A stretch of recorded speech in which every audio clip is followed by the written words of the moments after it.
Thank you for joining Wars of the Roses. And this is Select Master from the Encyclopedia of Freemasonry by Albert G. Mackey. Select Master, the 9th degree in the American Rite and the last of the two conferred in a council of royal and select masters. Its officers are a thrice illustrious Grand Master, illustrious Hiram of Tyre, principal conductor of the works, treasurer, recorder, captain of the guards, conductor of the council, and steward. The first three represent the three Grand Masters at the building of Solomon's temple. The symbolic colors are black and red, the former significant of secrecy, silence, and darkness, the latter of fervency and zeal. A council is supposed to consist of neither more nor less than 27, but a smaller number, if not less than 9, is competent to proceed to work or business. The candidate, when initiated, is said to be chosen as a select master. The historical object of the degree is to commemorate the deposit of an important secret or treasure which, after the preliminary preparations, is said to have been made by Hiram Abiff.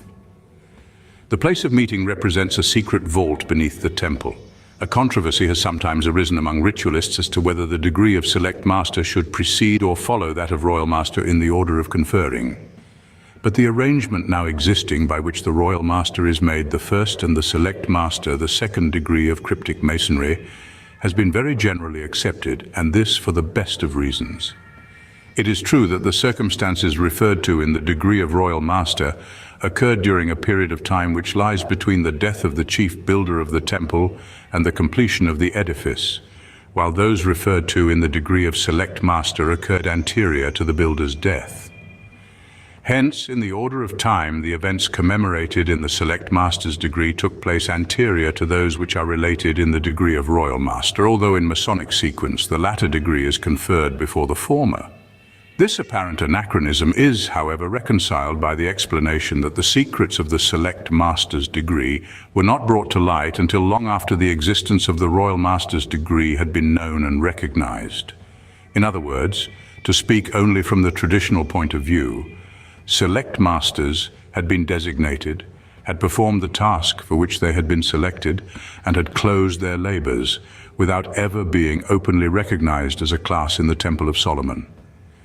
The business in which they were engaged was a secret one.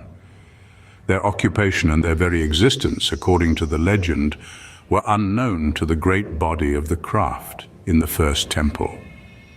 The Royal Master's degree, on the contrary, as there was no reason for concealment, was publicly conferred and acknowledged during the latter part of the construction of the Temple of Solomon, whereas the degree of Select Master and the important incidents on which it was founded are not supposed to have been revealed to the craft until the building of the Temple of Zerubbabel. Hence, the Royal Master's degree should always be conferred anterior to that of the Select Master. The proper jurisdiction under which these degrees should be placed, whether under chapters and to be conferred preparatory to the Royal Arch degree or under councils and to be conferred after it, has excited discussion. The former usage has prevailed in Maryland and Virginia, but the latter in all the other states. There is no doubt that these degrees belonged originally to the ancient and accepted Scottish Rite and were conferred as honorary degrees by the inspectors of that Rite. This authority and jurisdiction the Supreme Council for the Southern jurisdiction of the Rite continued to claim until the year 1870. Although, through negligence, the councils of royal and select masters in some of the states had been placed under the control of independent jurisdictions called Grand Councils. Like all usurped authority, however, this claim of the state Grand Councils does not seem to have ever been universally admitted or to have been very firmly established. Repeated attempts have been made to take the degrees out of the hands of the councils and to place them in the chapters, there to be conferred as preparatory to the Royal Arch.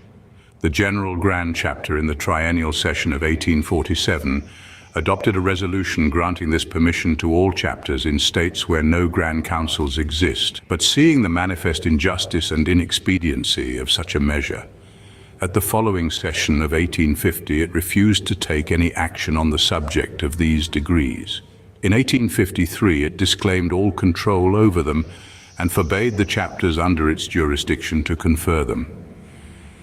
As far as regards the interference of the ancient and accepted Scottish Rite, That question was set at rest in 1870 by the Mother Council, which at its session at Baltimore formally relinquished all further control over them. Thank you for watching, and please don't forget to share, like, subscribe and comment.